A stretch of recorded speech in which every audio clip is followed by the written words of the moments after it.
السلام علیکم ورحمۃ اللہ وبرکاتہ۔ لبنانی شخص اپنی کہانی سناتا ہے کہ میں جاپان کے ایک 5 اسٹار ہوٹل میں ٹھہرا ہوا تھا۔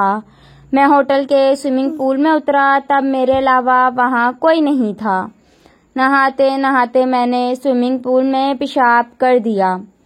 کسی کیمیکل کی وجہ سے چند لمحوں میں پورے سوئمنگ پول کے پانی کا رنگ تبدیل ہو گیا۔ سیکیورٹی پر مامور افراد فوری پہنچ گئے اور مجھے سوئمنگ پول سے نکالا۔ میری نظروں کے سامنے عملہ آیا اور سوئمنگ پول کے پانی کو تبدیل کر دیا۔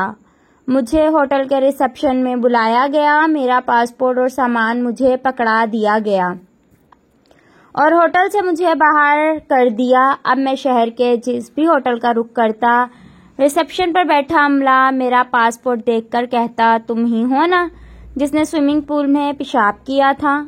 مجھے کسی 5 اسٹار ہوٹل میں روم نہیں ملا۔ میں نے اپنے سفارت خانے کا رخ کیا اور انہیں ساری کہانی سنا دی۔ سفارت خانے سے یہ رہنمائی ملی کہ ایسا ہوٹل تلاش کرے جہاں سوئمنگ پول نہ ہو۔ میں جب جاپان چھوڑنے کے لیے ایئرپورٹ امیگریشن پہنچا، میرے پاسپورٹ پر مہر لگاتے ہوئے وہاں کے ایک افسر نے کہہ دیا، امید ہے آپ کو اچھا سبق ملا ہوگا۔ وہ لبنانی شخص کہتے ہیں، 3 دنوں میں پورا جاپان جان چکا تھا کہ میں ہی تھا جس نے سوئمنگ پول میں پیشاب کیا تھا۔ اس واقعے کو عرصہ بیت گیا۔ آج بھی کوئی جاپانی مجھے نظر آتا ہے تو مجھے لگتا ہے اسے بھی پتا ہوگا۔ دوسری طرف ہمارے ملک میں اربوں ڈالر ملک کے لوٹ لیے گئے، خزانہ خالی کر دیا گیا، لیکن کسی کو پتا ہی نہیں ہے کہ کون لوٹ گیا، کون کھا گیا، کس نے